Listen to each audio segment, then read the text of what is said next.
পঢ়িব লগা হয় থাকিল সমাজ অধ্যয়ন গণিত আৰু অংক ইয়াৰে যদি সমাজ অধ্যয়ন গণিত আৰু বিজ্ঞান ইয়াৰে যদি গণিত আৰু বিজ্ঞানটো ইংৰাজী ভাষাত পঢ়াবলৈ আৰম্ভ কৰি দিয়ে তেতিয়াহলে মাতৃভাষাত কি পঢ়িব আৰু অসমতে যদি অসমীয়া ভাষাত বড়ো ভাষাত যদি ল'ৰা ছোৱালীয়ে পঢ়িবলৈ সুবিধা নাপায় তেতিয়াহলে গুজৰাট মহাৰাষ্ট্ৰ অন্ধ্ৰ প্ৰদেশত কি অসমীয়া ভাষাটো ছাত্ৰ ছাত্ৰীয়ে পঢ়িব নেকি সেই কথাটো ৰণুজ পেগু ডাঙৰীয়াই স্পষ্টকৈ কোৱাটো উচিত তেওঁলোকে আচলতে কৰিবলৈ কি বিচাৰিছে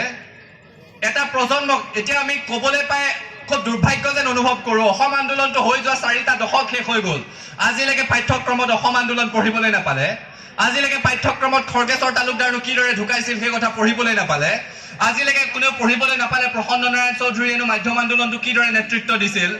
কোনেও পঢ়িবলৈ নাপালে অনিল বৰা মুজাম্মিল হকক কি নৃশংসভাৱে হত্যা কৰা হৈছিল আমাৰ জাতিটোক আমাৰ নতুন উঠি অহা প্ৰজন্মখিনি খুব পৰিকল্পিতভাৱে আমাৰ বুৰঞ্জীৰ পৰা আঁতৰাই ৰখা হৈছে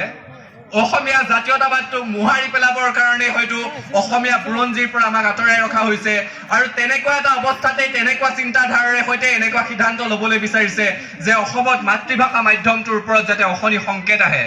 মানুহে ইংৰাজী ভাষা পঢ়ক দুদিনমানৰ পিছত হিন্দীটোও জাপি দিব কিন্তু অসমীয়া আৰু বড়োকে আৰম্ভ কৰি যিসমূহ মাতৃভাষা মাধ্যম ইয়াত চলি আছে সেইবোৰ যাতে দিনে দিনে নিশকতীয়া হৈ মৰি যায় তেনেকুৱা চিন্তাৰে সৈতে চৰকাৰখন আগবাঢ়িব বিচাৰিছে কিন্তু তেনেকুৱা চিন্তাক আমি ফলপ্ৰসূ হ'বলৈ নিদিও সেই কথাটো স্পষ্ট ইয়াতে উপস্থিত হৈ কথাখিনি ক'ব লাগিব কাৰণ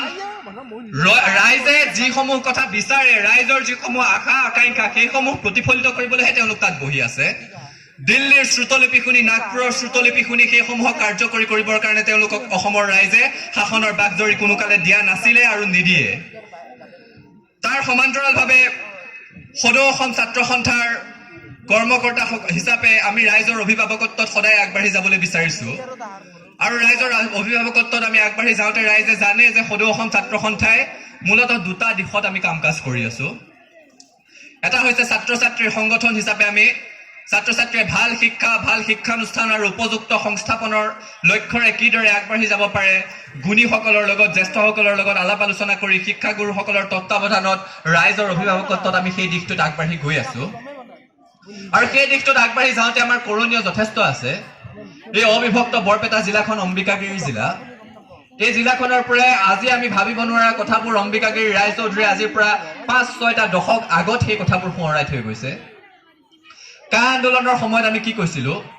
কা আন্দোলনৰ সময়ত আমি কৈছিলো যে অবৈধ বিদেশীৰ কোনো জাত পাত নাই কোনো ধৰ্মৰ কথা নাহে কি হিন্দুৱে হওক বা মুছলমানেই হওক অবৈধ বিদেশী অবৈধ অসমৰ পৰা যাব লাগিব